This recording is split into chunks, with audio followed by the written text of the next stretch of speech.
क्या smart meters की तरफ बढ़ा जा रहा है, लेकिन इलेक्ट्रॉनिक मीटर में कौन सी ऐसी खामी है जो कंज्यूमर को फैसिलिटी प्रोवाइड नहीं करवा रही है या रेवेन्यू जनरेट नहीं हो रहा है और रीडिंग नहीं दे रहा है। आज हम कह रहे हैं कि जो एक्सपेरिमेंट्स किए जा रहे हैं ये सिर्फ कारपोरेट घरानों को फायदा पहुंचाने के लिए ये सारा हो रहा है। बिजली बिल पार्लियामेंट में लाया जा रहा है, उसके जो प्रावधान हैं उनको जो लागू करना है तो उसके लिए स्मार्ट मीटरिंग जरूरी आवश्यकता है। इसीलिए स्मार्ट मीटरिंग का उसका एक हिस्सा जो है वो पहले ही पूरे देश में जो है उसको लागू किया जा रहा है। और हिमाचल प्रदेश में भी वो बिना अनावश्यक तरीके से 2500 करोड़ का जो खर्चा है वो बिजली बोर्ड के ऊपर डाला गया है। हमारा मानना था अगर स्मार्ट मीटरिंग की आवश्यकता थी वो तो उस बिल के प्रावधानों के तहत, तो उसके लिए जो मल्टी लाइसेंसी उसमें आने हैं, जिन्होंने हमारा जो ढांचा है पब्लिक सेक्टर का उसको यूज करना है और उसमें जो रियल टाइम डाटा है उसको जब उसने ये जो हमारा इलेक्ट्रॉनिक मीटर लगा है वो उस डाटे को अलग अलग नहीं करता है, लेकिन जो स्मार्ट मीटर है वो जो मल्टी लाइसेंसी होगा उस डाटे को वो अलग अलग करता है कि किसका कितना उसमें उसने यूटिलाइज बिजली को किया है। इस नजरिए से ये स्मार्ट मीटर लगाए जा रहे हैं। तो हमारा ये कहना था कि मल्टी लाइसेंसी अगर वहां आना था तो स्मार्ट मीटरिंग के ऊपर जो खर्चा होना है वो भी वो प्राइवेट चैंपियन जो मल्टीनेशनल आएगा वो उस खर्चे को करता, ना कि हिमाचल सरकार बिजली बोर्ड। शर्मा, संयोजक joint action committee employ engineer pensioner, Hamirpur जिला। तो आज जो हमारी बैठक थी वो पिछले दिनों हमारी ज्वाइंट एक्शन कमेटी स्टेट की जो बैठक हुई थी उसमें जो तय हुआ है कि हमें जो आज पार्लियामेंट में इलेक्ट्रिसिटी अमेंडमेंट बिल 2025 के नाम से जिसको इस सेशन में पेश करने की पूरी संभावना है, तो उसके खिलाफ जो है पूरे देश में जो हमारा इंजीनियर कर्मचारी और जो पेंशनर हैं और उसके साथ साथ आम उपभोक्ता भी जो हैं वो संघर्ष में है। तो जो वहां से कॉल आई है ऑल इंडिया की वो 12 फरवरी 2026 को जो है वो पूरे देश का जो इंजीनियर है, कर्मचारी है, उपभोक्ता है, वो संघर्ष में जा रहा है, हड़ताल पे रहेगा। तो हिमाचल प्रदेश में भी हमारी ज्वाइंट एक्शन कमेटी ने ये तय किया है कि जो उस बिल में जो प्रावधान है उससे जो हमारा कर्मचारी है वो भी प्रभावित होगा, जो हमारा पेंशनर है वो भी प्रभावित होगा और जो हमारा उपभोक्ता है वो भी प्रभावित होगा। तो इस करके हिमाचल प्रदेश में भी जो हमने फैसला किया है वो है कि 12 फरवरी 2026 को हम पूरे दिन का टूल डाउन पेन डाउन पे रहेंगे और भोजनावकाश के समय जो हमारा कर्मचारी, पेंशनर, उपभोक्ता और सोर्स का साथी वो सारे जो ज्वाइंट एक्शन कमेटी के हिस्सा हैं वो जो हमारे कार्यालय हैं उनके बाहर यहाँ हमीरपुर में भी विरोध प्रदर्शन करेंगे। में रहते हुए विधानसभा में इस मामले को प्रमुखता के साथ उठाया था, लेकिन उन अधिकारियों के ऊपर कोई कार्रवाई होती, उनसे कोई सवाल पूछा जाता, उनको अहम ओहदों से नवाजा गया, उनसे कोई पूछा नहीं गया।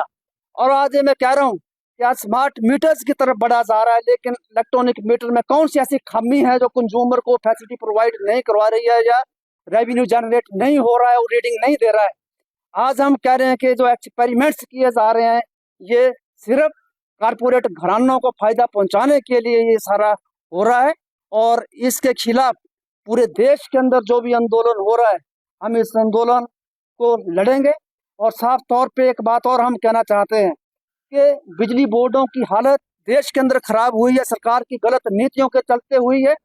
और हिमाचल प्रदेश के अंदर हम आपको ये कहना चाहते हैं कि पिछले 20 दिसंबर को पेंशनर्स का एक मीटिंग मैनेजमेंट से हुआ था, जो आज 2-2 साल से पेंशनर्स का ग्रेच्युटी लीव इनकैशमेंट नहीं मिला है। हमारे प्रबोध सक्सेना जी बोर्ड के जो चेयरमैन है उन्होंने ये कहा था कि जो हिमाचल सरकार का फाइनेंशियल पोजीशन है वो ठीक नहीं है और फाइनेंशियल ईयर में, नेक्स्ट फाइनेंशियल ईयर में हम इसका पेमेंट करेंगे, अप्रैल के बाद इसका पेमेंट हम कर देंगे। लेकिन आज जो रेवेन्यू डेफिसिट ग्रांट सरकार की बंद हुई है, मुझे लगता है कि सरकार की पोजीशन इतनी बदतर हो गई है कि वो जो बिजली बोर्ड की देनदारियां हैं शायद सरकार उसको क्लियर ना कर पाए। आईपीएच महकमे का 400 करोड़ रुपया आईपीएच के पास खड़ा है जो बिजली बोर्ड ने लेना है, सरकारी दफ्तरों के बिल खड़े हैं। इसके साथ मैं कहना चाहूंगा पूरे प्रदेश में 700 करोड़ रुपया जो हमने कंज्यूमर से लेना है और पिछले 3-4 महीने से हिमाचल सरकार बिजली बोर्ड को फ्री बिजली का पैसा वापस नहीं कर पाई है, जो रोल बैक सब्सिडी बिजली बोर्ड को होनी थी वो नहीं कर पाई है। और मुझे लगता है अगर ये रेवेन्यू डेफिसिट ग्रांट सेंटर से रिलीज नहीं हुई है तो मुझे नहीं लगता है कि अप्रैल में भी ये पैसा बिजली बोर्ड को रिलीज हो पाएगा। रेवेन्यू डेफिसिट ग्रांट के लिए हम उनका सहयोग के लिए तैयार हैं, और बाकी भी जो राजनीतिक दल है उनको भी दलगत राजनीति से ऊपर उठ करके प्रदेश हित के बारे में सोचना चाहिए, और केंद्र सरकार के ऊपर एक वार्ता होनी चाहिए, दबाव होना चाहिए कि हिमाचल प्रदेश का हक मिलना चाहिए। बिजली हिमाचल प्रदेश का एग्जिस्टेंस दांव पे लगा है। इस करके प्रदेश की बिगड़ती आर्थिक स्थिति के लिए हम सरकार का सहयोग करने के लिए तैयार हैं, लेकिन बिजली बोर्ड को लेकर, पावर सेक्टर को लेकर के जो गलत पॉलिसीज अपनाई जाएंगी उसके खिलाफ हम, चाहे केंद्र सरकार हो चाहे हिमाचल सरकार। आज की इस प्रेस वार्ता के माध्यम से कहना चाहूंगा कि 12 फरवरी को पूरे देश के अंदर बिजली संशोधन विधेयक 2025 के खिलाफ हड़ताल की जा रही है,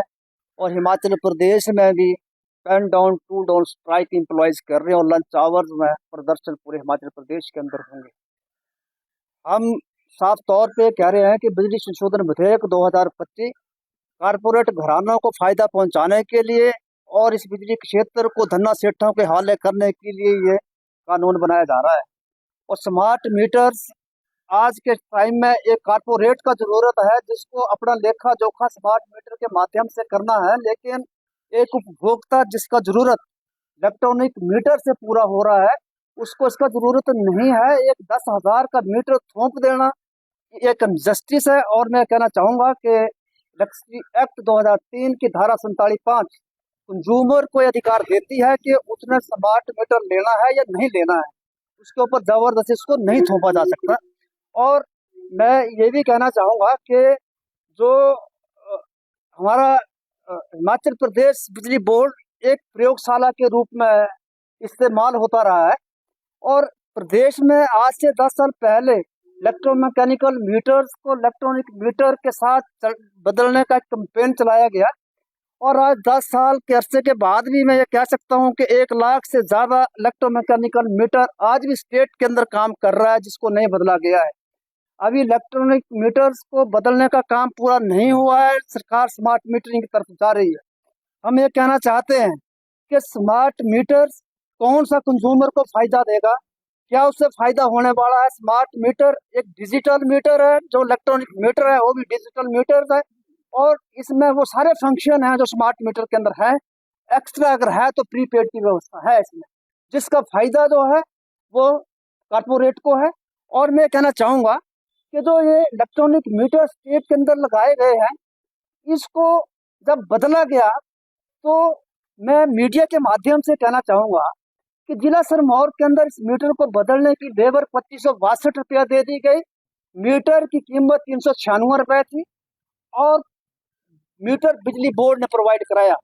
सोलन के अंदर 592 और 441 रुपया रेट पे किया गया। अपने किन्नौर के अंदर 250 रुपया, मंडी के अंदर 982 रुपया, बरसर के अंदर 65 रुपया, और हमारे ऊना के अंदर 23 और 25 रुपए के साथ मीटर बदला गया। और मैं कहना चाहूंगा कि इन स्मार्ट मीटर्स को बदलने के लिए कुछ अधिकारियों ने बिजली बोर्ड को दोनों हाथों से